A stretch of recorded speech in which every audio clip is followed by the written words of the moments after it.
Salut, j'espère que vous allez bien. Donc je vous retrouve aujourd'hui pour un book haul sensationnel.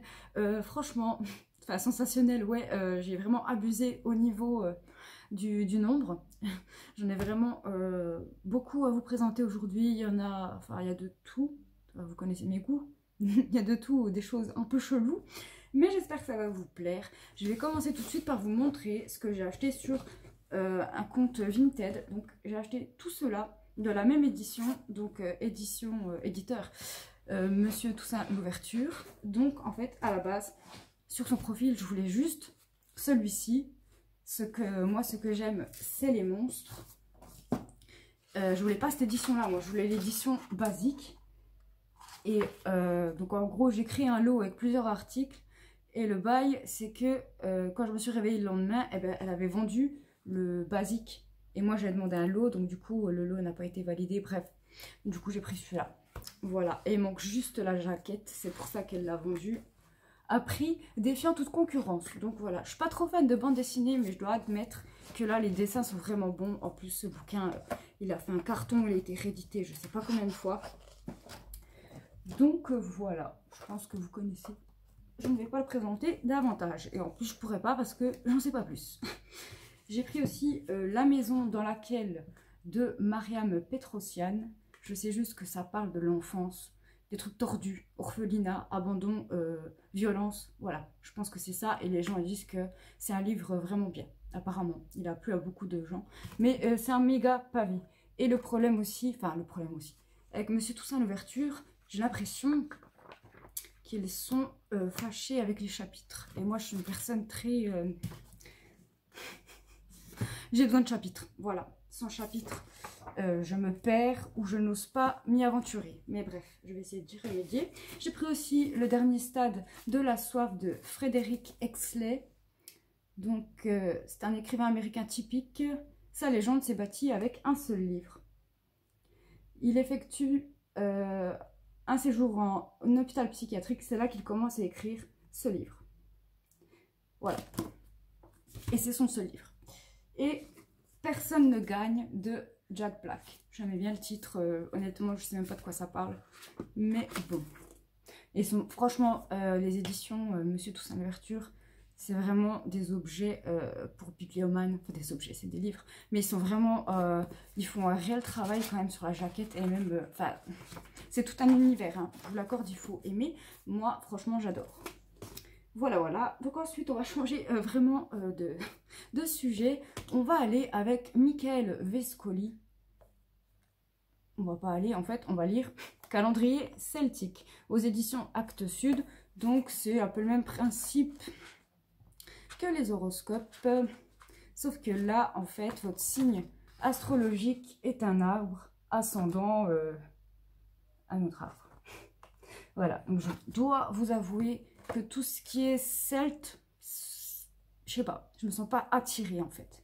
Mais je l'ai trouvé original, en plus je l'ai pas payé très cher. Donc voilà, je vous en dirai des nouvelles prochainement. Ensuite de Guy Breton et Louis Pauwels, Histoire magique de l'histoire de France. Bon, apparemment c'est un tome 2, dommage. Voilà, donc Guy Breton, je pense que tout le monde connaît. Louis Pauwels, je peux pas trop définir qui c'est, mais pareil, j'en ai entendu beaucoup parler. Donc voilà, étranges faits divers, les grands mystères, les grands illuminés, des fantômes parmi nous, tout ce que j'aime. Pareil, gros pavé. Ça, je verrai après. Alors, La voix de l'éternelle sagesse de Gibran. Donc Gibran, voilà, j'ai beaucoup... Bah, c'est un de mes livres préférés, Le Prophète. Et là, en gros, c'est d'autres textes. Et au début, voilà ce qu'il dit Gibran. Je suis venu pour dire un seul mot, et ce mot, je le dirai aujourd'hui. Mais si la mort devait m'en empêcher, il sera dit demain, car demain ne laissera aucun secret dans le livre de l'éternité. Je suis venu afin de vivre dans la gloire de l'amour et dans la lumière de la beauté qui sont les reflets de Dieu. Sur cette terre, je vis et personne ne peut me chasser des sphères de la vie, car à travers mon mot chargé de vie, je continuerai d'exister même dans la mort. En ce monde, je suis venu à dessein d'être pour tous et avec tous, et de ce qu'aujourd'hui j'accomplis dans la solitude, demain la multitude s'en fera l'écho. Ce qui aujourd'hui n'est dit que par un seul cœur, demain sera dit par des milliers de cœurs. C'est beau, ouais. Je suis émue. J'adore Gibran. Bref, donc voilà, voilà. Court texte quand même. Ensuite, alors, Hildegarde de Bingen. Pour moi, c'était un homme.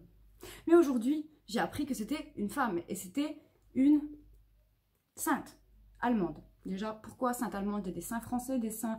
Expliquez-moi dans les commentaires, s'il vous plaît. Et en gros, donc la dame m'a expliqué que... je connaissais Hildegarde de Bingen. Dans ma tête, c'était un homme. Et dans ma tête, c'était associé à la naturopathie et à Bâle. Mais je crois pas en fait que ce soit associé à Bâle. Enfin, à Bâle, il s'est passé des trucs chelous, je pense. Enfin bref, je vous en reparlerai peut-être dans une autre vidéo. Mais donc Hildegarde de Bingen est une sainte allemande mystique. Et la dame m'a même dit qu'apparemment en Autriche, il y a un hôtel spécialisé qui propose le régime de vie d'Hildegarde de Bingen. Voilà, donc moi tout ce que je sais c'est qu'elle est genre précurseur dans la naturopathie, c'est tout ce que je sais. Donc voilà, je ne vais pas vous dire de conneries, mais globalement ça m'intéresse. Donc c'est le livre des œuvres divines. Voilà, voilà. Alors, un peu d'humour noir, les 1001 épitaphes les plus drôles. Voilà, donc si c'est pas votre truc, voilà, il vaut mieux en rire qu'en pleurer. Enfin, non, ça c'est... Mais... Bref, d'ailleurs, il faudra que je vous lise la prochaine fois dans la prochaine vidéo.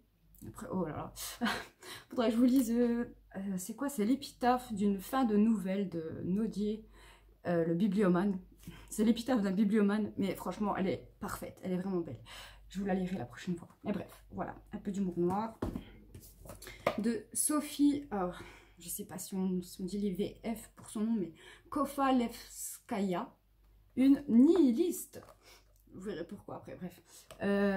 Donc, c'est une fille de général féministe. Elle est du 19e siècle, hein, 1850-1891. Elle n'a pas vécu longtemps. Mathématicienne de génie. Elle sera la première femme docteur d'université dans cette discipline, admirée par Dostoïevski et Darwin. Waouh! Non mais franchement, trop bien. Et donc, qu'est-ce qu'ils disent? Bah voilà, c'est un peu sa vie en fait. C'est un peu sa vie, c'est une biographie en fait. Donc voilà, trop intéressant, je ne la connaissais pas du tout, mais dès que j'ai lu le résumé, je me dis waouh, ah ouais, elle m'inspire trop elle. Et en plus le titre est nihiliste. Bref, on en parlera après de ça. Alors celui-ci, faut que je vous explique. Donc en fait, quand je suis arrivée donc, au magasin d'occasion, il y a une dame qui me connaît. Parce que franchement, je veux trop passer inaperçu, mais les gens, ils me voient avec une pile de 30 bouquins, voilà, tu passes pas trop inaperçu, enfin bref. Et l'autre fois, je pense qu'elle a capté, parce que c'est la deuxième fois que j'y retourne, et la première fois, j'avais acheté beaucoup de livres ésotériques, que je vous présenterai pas, parce que je juge qu'ils sont pas présentables, voilà. Et là, donc, je suis arrivée, elle m'a vue, elle est arrivée, elle a posé genre 3 nouveaux livres comme ça, et elle a posé celui-là juste à côté de moi en fait. Et j'ai vu le titre, bah, je l'ai pris, j'ai mis dans le panier, bref. Et le titre c'est Grimoire secret. Exorcisme, prière pour conjurer les maléfices. Et je me dis que un jour, je pourrais en avoir besoin. Reste à savoir si l'auteur, Georg Schindelaus, bon, c'est un Allemand, je pense qu'il est au courant de l'ésotérisme, parce que c'est les champions apparemment, d'après Erasme du XVIe siècle. Mais voilà, super bouquin apparemment. Voilà, donc en plus quand j'ai payé, elle commentait tous mes livres. Celui-là, elle l'a pas commenté, mais en même temps, voilà quoi. Donc ensuite, dans les livres un peu spéciaux, alors je vais pas pouvoir le dire, donc je vais pas le dire, je vous laisse lire. Le phénomène à l'épreuve de la science. Et en fait, c'est des millions de gens connaissent le sujet psy capable de tordre des cuillères et de remettre en marche des montres hors d'usage par la seule force de son esprit. Et ils disent que là, en fait, il y a une enquête. Par qui? Le FBI? Non. Une enquête au collège de Londres, de l'université de Stanford, puis je sais pas où là. À l'aide d'appareils de laboratoire ultra perfectionnés, ils ont apporté la preuve irréfutable que les facultés paranormales étaient authentiques, aussi incroyable que cela puisse paraître. Je m'arrêterai là et je vous dirai, mais non, C'est au même titre que le magnétisme en fait. Bref. Et voilà. Ça avait l'air intéressant. Alors ça, je vous en parle après. Oh là là, oh là là. On a bientôt fini, vous inquiétez. Enfin, c'est bien quand même. Il y a un peu de tout. Et là, c'est un livre de contes des sages taoïstes par Pascal Folliot. Et voilà ce qu'il dit au début. Il dit « Ce livre n'est pas fait pour être lu, mais pour être fréquenté, comme un ami proche, secret. Vous pouvez lui demander de vous nourrir, il vous nourrira, de vous éclairer, il vous éclairera, de vous émouvoir, de jouer, il jouera avec vous.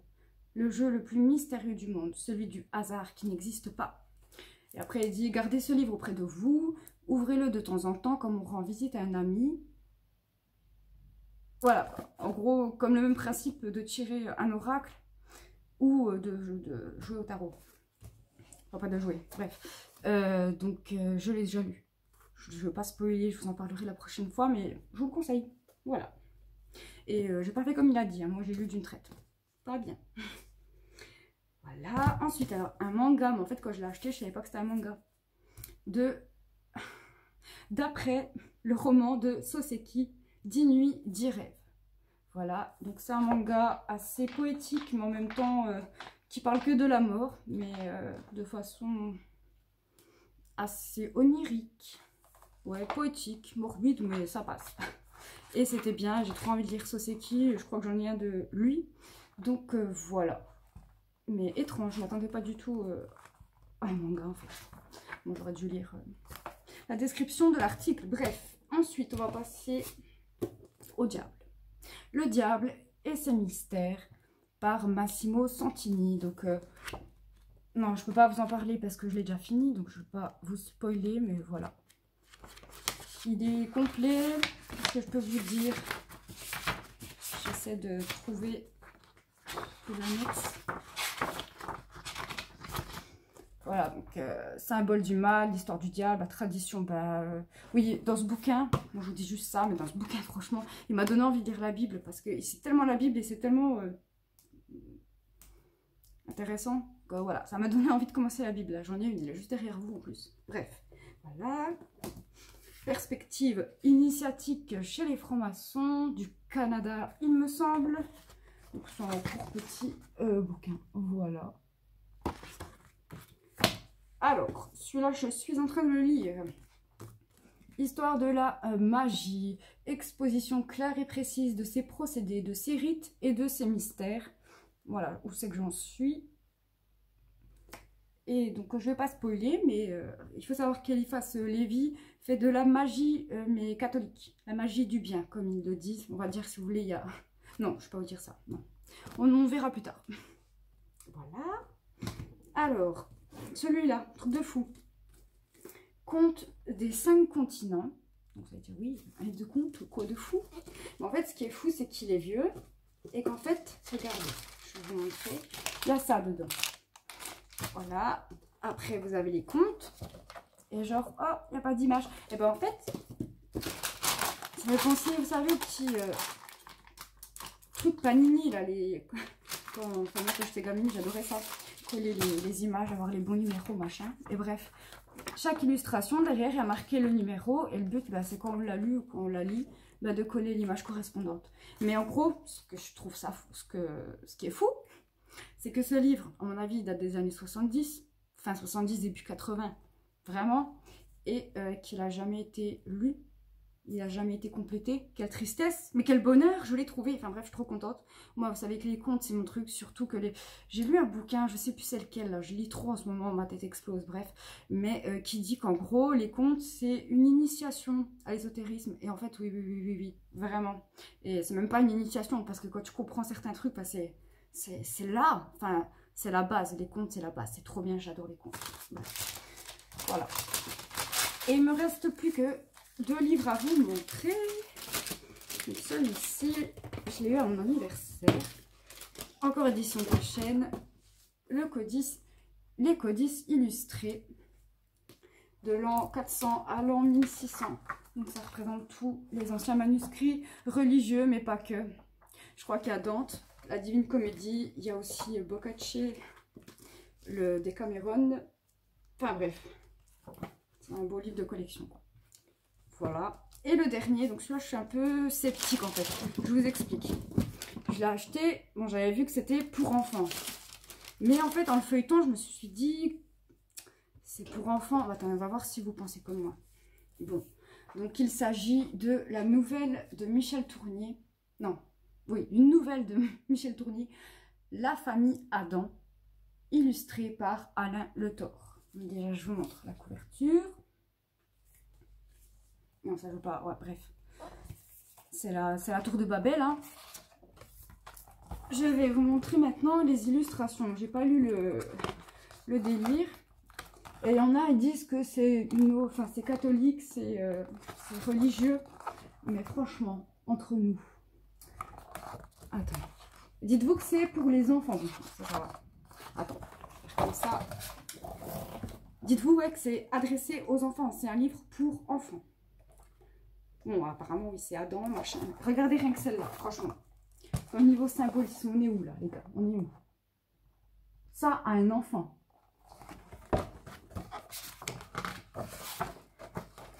Attendez, parce que... Ça. Bon, je sais pas si vous verrez les mêmes choses que moi, c'est moi qui psychote, mais franchement, je trouve que c'est abusé qu'un livre pour enfants ait autant de symbolisme.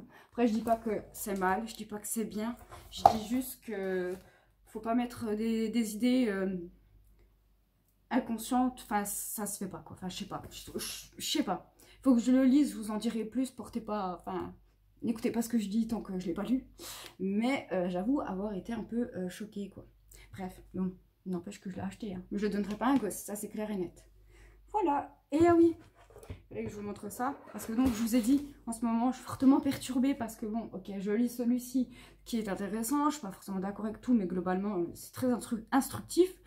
Mais bon, j'annote beaucoup de passages, machin, je réfléchis beaucoup et tout et tout. Et en même temps, je me suis dit, bah tiens, si je commençais par Ainsi parlait Zarathustra de Nietzsche. Ouais, pourquoi pas. J'en suis là, je l'ai commencé il y a quelques jours. Donc j'en suis là, j'ai déjà noté limite 4 pages. Oh là là, alors là limite il faudra que je fasse une vidéo dédiée. Je sais même pas si je pourrais en parler. Enfin je sais, non. Parce qu'il y a tellement de choses à dire.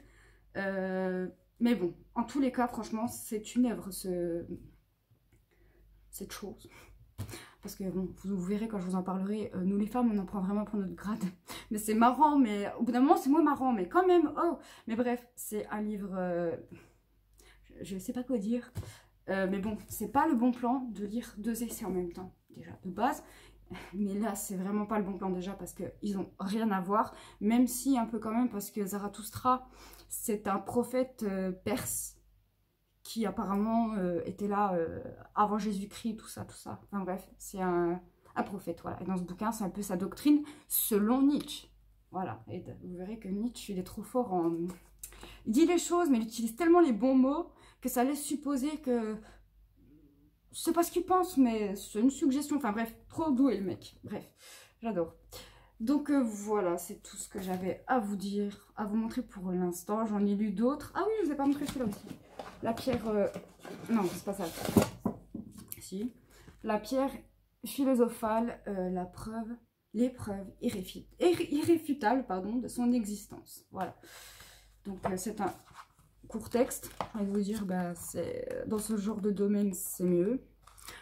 Mais bon, je vous en parlerai dans mes prochaines lectures quand je ferai la vidéo. Voilà. Donc je crois que j'ai rien oublié. J'espère que ça. Et puis je vous dis à bientôt. Tchuss.